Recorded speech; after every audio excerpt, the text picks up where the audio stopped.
The purpose of this video is to analyze the change in the Pampas, or the grasslands of Argentina, and how that change has affected the cowboys or gauchos living in the area.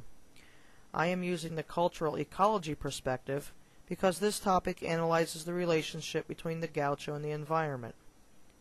The gaucho has had to adapt to his particular environment, and this is exactly what cultural ecology is all about, so it seems to fit well.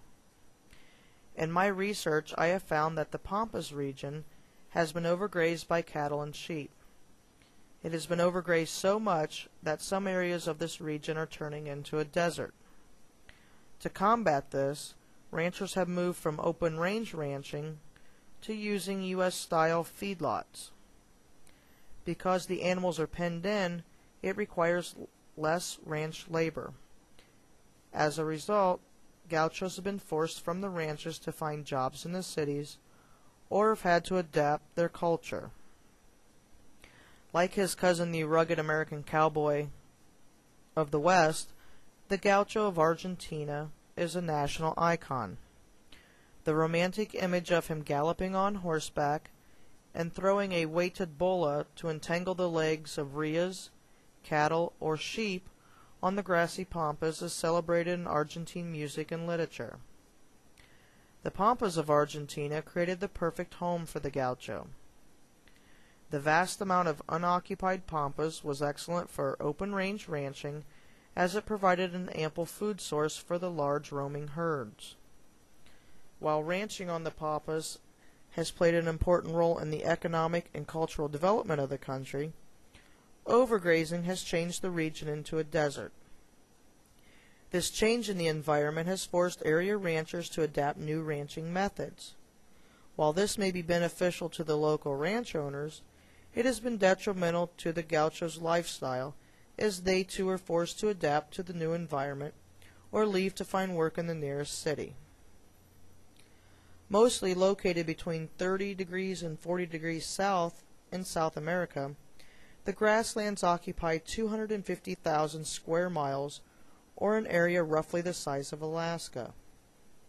When the first permanent settlers came to the area in 1573, they remarked that here valleys and rocks and sparkling streams are meaningless names, and all the world, so far as one knows, is a monotone of green.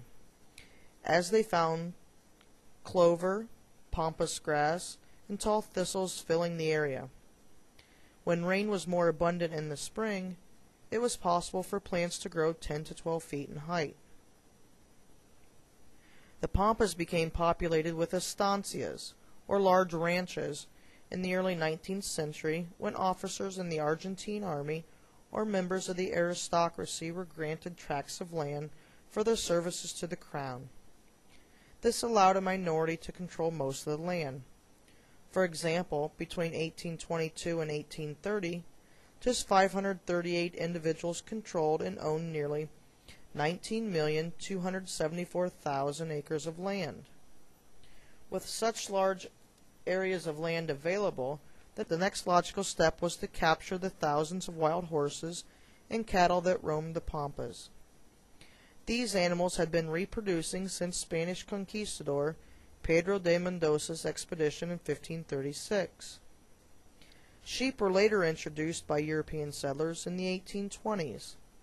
They evidently adapted well because by 1895 there were 52 million of them.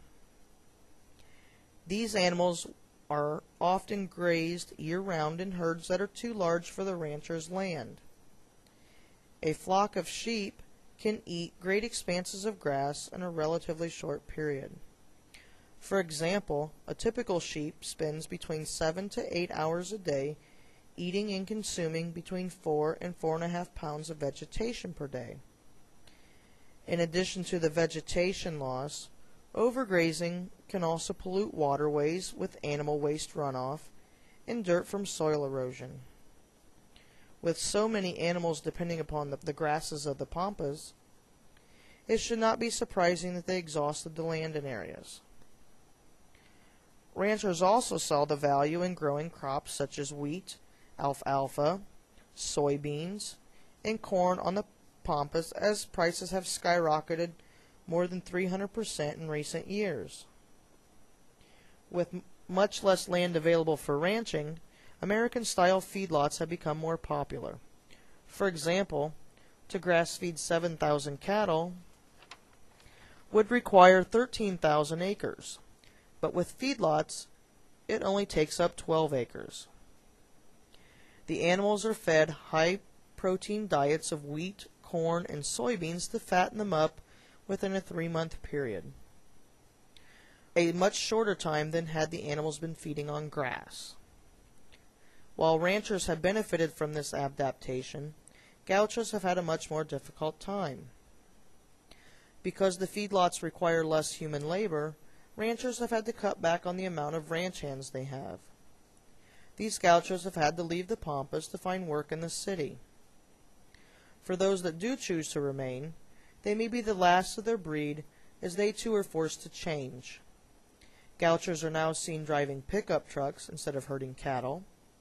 The land has been fenced in to accommodate the crops, leaving the open range days a thing of the past. And oftentimes paved roads are seen leading to the estancias. Many gauchos see contact with the outside world as a threat to their culture.